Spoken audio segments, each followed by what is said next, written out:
Part 1. Dimensionalism Jargon. Chapter 1. The Shagging of Zilch Nada. In the beginning, there was nothing. A whole lot of nothing. Its substance was formless and void, but its nothingness was certain.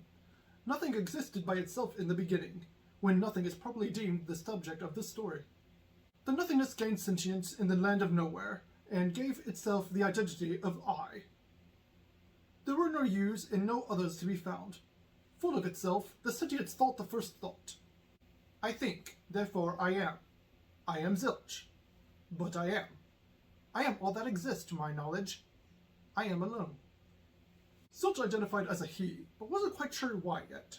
After all, he found that he had nowhere to go, nobody to think with, and only his own existence to contemplate. Why bother with identity pronouns when you are all that exists? Time didn't exist, yet to Zilch it felt like an eternity. He only had his own thoughts to think on, and after a while, it drove him crazy. I am, but I don't see myself. My existence might as well not be, because I am everything that is. But I am Zilch. Therefore, I also am not. Back and forth he thought to himself, I am not, I am not. He couldn't take it anymore. He was going to snap. Too much solitude. Existential paradoxes infinitum. Until an indeterminate time, nothing new showed up. Hey, said Nada in a refreshing feminine voice. I'm Nada. What do you call yourself? Zilch. I am Zilch. Zilch thought to himself, what the tarnation? I thought I was alone. Where did this Nada come from? Obviously from me, because I am everything that exists. But how? Maybe I should ask her. Zilch spoke into the medium of nowhere. How did you get here? What is your substance and nature? Nada said, I'm not so sure. I just am. Are we the same? I am Nada. Maybe. Nada said, this is all very new to me. Do you have any insights into our existence that can help me grasp it all? You seem like a wise guy who's been here longer than I. Zilch answered with increased nervousness whilst beholding Nada's soothing presence of humble beauty. I was just arguing with myself for forever, trying to determine if I existed or not. Nada laughed. Of course you exist, silly Zilch. I can hear your thoughts. Zilch elaborated on his thought process. That's how I felt at first too, but ask yourself, where are we? Nada said, nowhere? Nowhere special anyways. Zilch concurred. Exactly. And if we are nowhere, where is somewhere else? Over. Nada stopped as she took a good long observation of their non-existent surroundings. Zilch proclaimed, exactly. We are outside and beyond the scope of somewhere else. And if nowhere else exists, we are in fact nowhere. And only nothing and the inconceivable imaginary thought can exist to nowhere.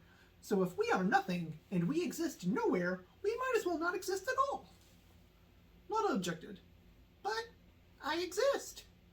Zilch said, and you don't exist, Nada. I know, it's a conundrum. Nada didn't care for Zilch's tone of voice, so she brought a bit more sass to the conversation to level out Zilch's obnoxiousness. Well, you cannot exist if you like, but I'm going to own my existence like a goddess. I am, and that is that. Gee, Zilch, you're sounding like a crazed idiot. Not existing? Seriously? You sound like an edgy adolescent. The two nothings just sat in silence for a while, becoming moderately annoyed with each other. That was until Zilch thought of a solution to their dilemma. Hey, I've got an idea. How about I just exist and not exist? Would you still be mad at me if I compromised and did that? Nada gave Zilch a death glare so intense that Zilch could sense the non-existent eyes of Nada. It was their first relative sensory contact in their non-existent state, beyond their thoughts, and Zilch was thoroughly subdued. You are a fucking moron, Zilch. Oh, and now I'm realizing I'm stuck here in nowhere with you forever. Zilch said, No, seriously, I'm going to try something new. I haven't thought of this before. I'm going to be my own exponent. Nada's eyes of death were supplemented with a powerful and yet to be fully actualized body pose. And what exactly is that supposed to mean? Zilch met Nada's eyes with equal but insightful intensity. He was excited at his intellectual discovery. I am Zilch, so I will designate myself as 0. You are Nada, so your designation will also be 0. If we exist, we should be a 1. If my mathematical deductions are correct, we should have an existing multiplicative identity of 1. Every everything to the 0th power is 1, including 0. Maybe you can go somewhere else once we change our numerical identity to 1. Not fully understanding, Nada lightened up a little bit at the hopes of Zilch being right. Okay, Zilch, that may be brilliant. Sorry for calling you an idiot earlier. So, how are you going to do it? I need to say my name twice, I think. Let me try it. Zilch, Zilch. Nothing happened, Nada said disappointingly. Zilch thought for a second to deduce where he went wrong. Ah, I see the problem. That was just me saying 0, 0. Of course nothing was going to happen. This time, I will say my name louder the second time in order to express 0 to the 0th power. Are you ready for this? Nada said, as ready as I'll ever be. Zilch, Zilch! And just like that, Zilch transformed. He took up space and could finally see somewhere else. The setting looked like an infinite white room, with nothingness visible and distinct from his own location. He fully entered a plane of dual existence, and it was good. Damn, I look good! Now, are you seeing this? I have muscles, organs that help me sense my surroundings, and I am even having this protruding sex organ called a penis. I guess I am a he after all. Still invisible to Zilch, Nada remarked, You aren't that much to look at. It's better than a complete absence of stimuli, though, I'll give you that. Zilch rolled his eyes at the backhanded compliment. A few moments of silence pierced the empty space, before the first experience of awkwardness was sensed by the lone deity. He called out into the nothingness, So, are you going to do it too? Nada made fun at the situation. Nah, I'm good. I'm going to have a blast watching your immortal bits just dangle there, and watch you make a fool of yourself. Zilch pleaded, Seriously? I want you to come here and experience these sensations with me. I really think it'll help me cope with those relativistic eons I spent alone. Nada said, I'll be here to talk to you. Don't you worry about that. I'm not going anywhere, Zilchy. I just don't want you to start objectifying me for whatever form my body ends up being. Zilch tried to reassure Nada. I won't, I promise. You can unexist your spatial form any time by saying your name once. Watch. Zilch. There was pure, unadulterated, and wholesome nothingness for only a moment. Zilch, Zilch! See? Now you try. Fine, but don't gawk at me. I'm not even visible yet, and I already wish I was invisible. Nada, nada! Zilch couldn't help but gawk. Wow, you are beautiful, Nada. I think I am in love. Really? Nada blushed. Oh, thank you. But I said no gawking. And by the way, where did you go? Oh. It then came to Zilch's attention the greatest of inconvenient truths. She was all alone. Zilch spoke through Nada. I think we are in fact the same entity, fractured in some way. In my non-existent state, however, I can see all of you, Nada. Your elegant hair, your precious breasts, even your... Nada gained control over her body again. I said no gawking, pervert! Zilch apologized. Sorry, I'm just seeing you now as you saw me earlier.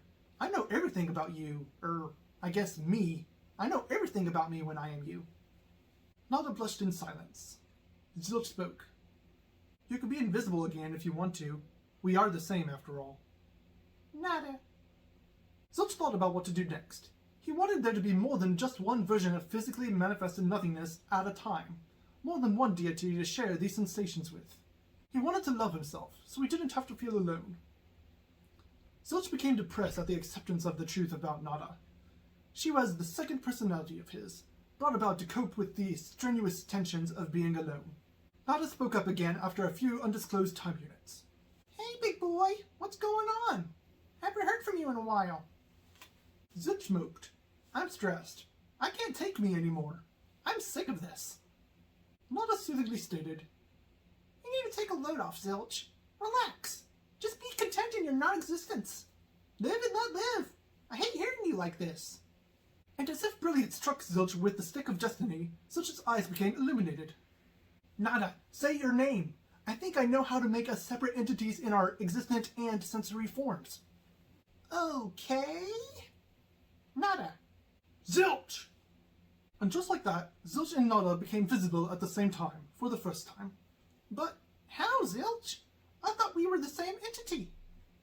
We are, but I noticed that in order for our existent selves to manifest, we needed to place our own identity down twice. So I figured that since our numerical designations are the same, We could work together on the equation and make both of us exist together. Nada smirked. You know, Zilch, you look really cute when you use that big head of yours. Come hug me, you big hunk of nothing. The hug lasted uncomfortably long to the non-existent onlookers, but they both enjoyed it. Zilch broke the silence first. So, what do we do now? Now that we are officially a couple of nothings with the power of gods, we can do anything we want. Nada began brainstorming. We should gather up all of our available resources and divide them between us. Zilch reminded her, but there is nothing here. Just you and me, empty space, and infinite time. That's fine, Zilchy. There's plenty of you that I want, and there's a lot of me that I can give you. Zilch peered back at Nada with a serious and concerned look on his face.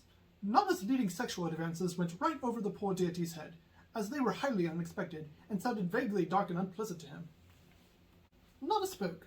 I want you to fuck me, Zilch. I want you to get on top of me and divide me amongst yourself and myself. We both need to relieve some stress after the amount of psychological trauma we've been through in solitary. With this act, we may possibly become one entity of nothingness again. Zilch was already on his way to Boner Town from the uncomfortably long hug the two deities experienced earlier. It was finally time to shag, have sex, begin the intercourse, the Big Bang. It was all going to happen here. I will save a lot of the fine details for the reader to imagine on their own, but as they were about to experience orgasms together, as they were fully dividing themselves amongst each other, they felt it natural to say each other's names in pleasure. Oh yeah, I love you, Nada. Zilch. Then they disappeared into their non-existent forms right after the point of mutual climax. They fulfilled the completeness of the empty set, and it was kind of awesome. Zilch pouted. Did you have to say my name, Nada? I wanted some proper post-coitus cuddles. Nada said, Sorry, it was just really good. I love you too, by the way. But look, I think we did something. I don't think we're quite stuck in nowhere anymore. We can see somewhere else in our non-existent state and see everything unfold. Zilch began his observations, amazed at what he saw. We can see all the things. We can see everything as one thing, and we can also see every individual thing as everything. But they are all fundamentally like us, made of nothing. What should we call these other individual things, Nada? How about 0? Zilch objected. 0 is too mathematically based, and it might confuse the intelligent things who are adamant on existing, rather than being like us, indeterminately existing. Nada said, Well, how about null? Zilch agreed. Null. I like it. So Zilch and Nada gave birth to Null 1, Null 2, Null 3, all the way until the last null, which was called nullification. All of the nulls made up a set of everything. But what did everything look like from the perspective of the individual nulls? Null inquired, It looks so different from my perspective, Father Zilch. I can only see one thing at a time, and there are times when I lose consciousness and cannot see anything at all. I require sustenance to survive, and it all appears so finite from my perspective. Everything appears to be headed towards an inevitable nullification, and there is nothing I can do to stop it. Tell me, Father, why can't I be a god or goddess like you or Mother, and why can't I see you? Nalda stepped in to answer Null. Silly child, just like your father who is so full of himself yet inquisitive and brilliant at times. Never lose that curiosity, my child. Null. Embrace your inevitable non-existence. Be ready to join us in the great nothingness that comes after. You have no choice in this matter, so you might as well accept it. Zilch added to his lover's words. Just say our names, and we will be there. Say nothing, and we will be there. Nothing, Zilch, Nada, and Null. We are inevitable. You are inevitable, my child. That makes you as good as any god. Your rights to our non-existent throne room as a deity are already planned out. For now you are Null. But to a time in your future, you will be Null, right alongside us. Everything that can causally begin to exist must exist. Otherwise we wouldn't have actually made everything that can exist. So the Nulls went their own ways and lived out their existence in full until the Null named Nullification experienced his time within the empty set in its own way. But I'm sure you can imagine how that is going to go.